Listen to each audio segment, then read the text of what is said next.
In this session, I'm going to talk about long-term preservation of digital signatures.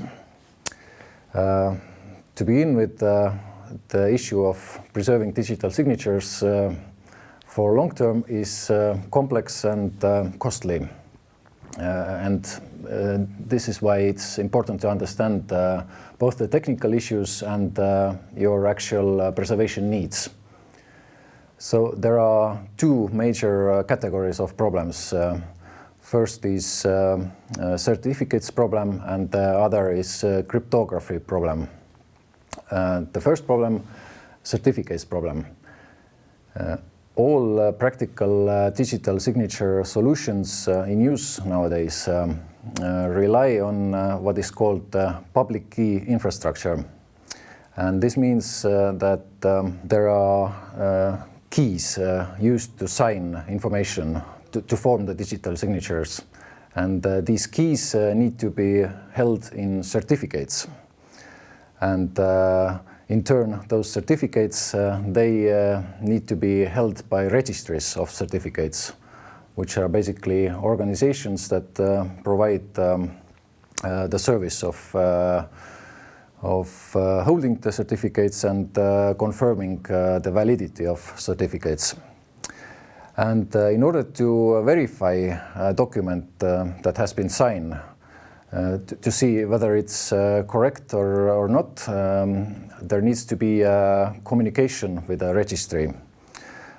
So in order to preserve digital signatures, we actually need to either have a registry operational that has still available all those certificates that have been used in the past to sign the documents that we have in our archives. Or second option, we need to somehow archive all those certificates separately, like in a national archives or some other special agency. And both of these solutions are technically complicated and also cost a lot. The second big problem with preservation of digital signatures is the cryptography problem. And this stems from the fact that all the digital signatures are based on cryptography algorithms. And while there is the possibility to create algorithms that are information theoretically secure, meaning that there is no way to break them. In real life, it's very, very impractical to implement such algorithms. So what gets actually used in real life is algorithms that are computationally secure. And this is based on a concept called computational hardness assumption. This means that there are certain mathematical operations that are so difficult to perform that no potential adversary has got the resources to do it,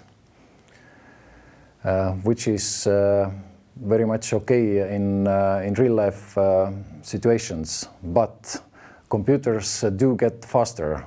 Actually, they've been getting faster for over 50 years at least, with a speed of about getting twice the speed every 2 years.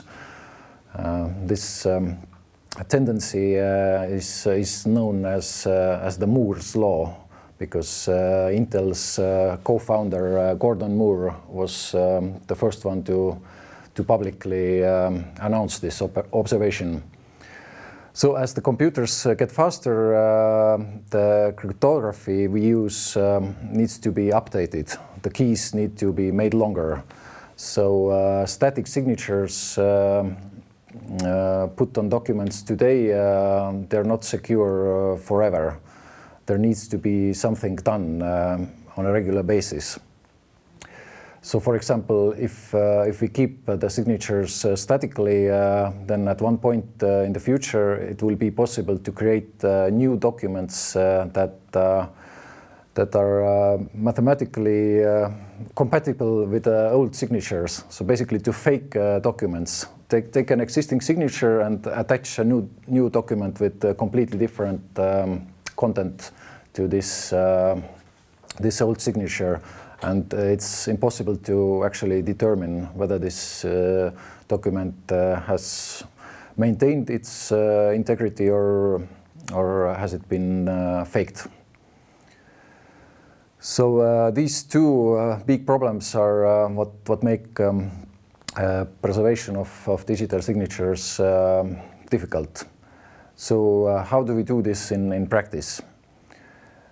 Because of the costs of this perfect preservation, this re-signing of documents and preserving this registry of certificates, national archives and other agencies who are responsible for preservation of digitally signed records, they actually tried to avoid this issue as a whole.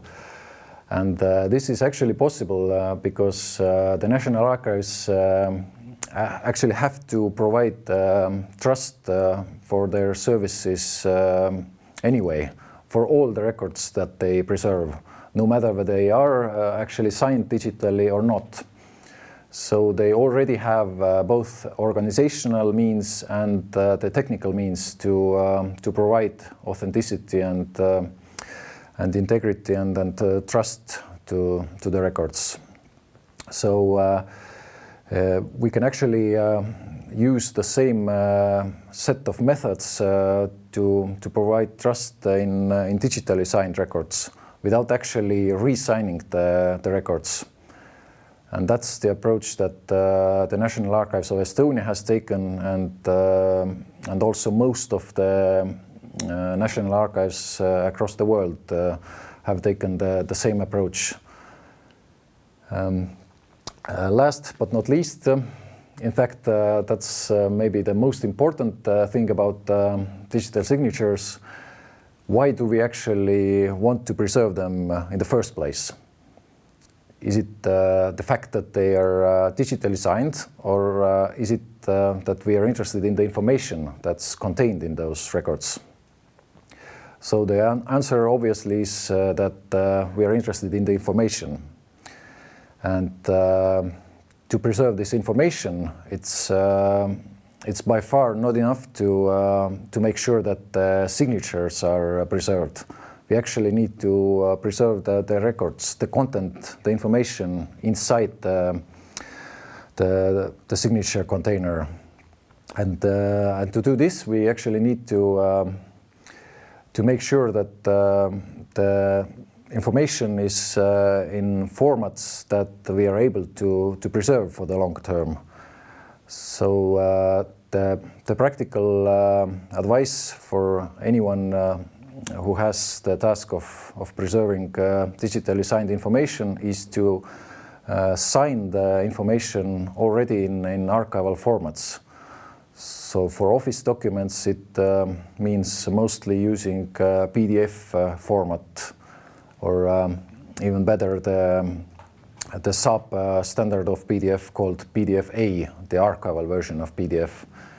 So in that way, we make sure that the actual information content of the records can be preserved, and then we can add all those other methods that make sure that the authenticity and integrity can be provably preserved.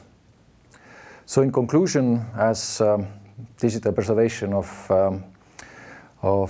digital signatures for the long term is complex and costly, you need to seriously consider the actual archival needs, which information needs to be preserved, and then make sure that the actual file formats that are used are archival friendly, that they can be preserved and understood for the long term.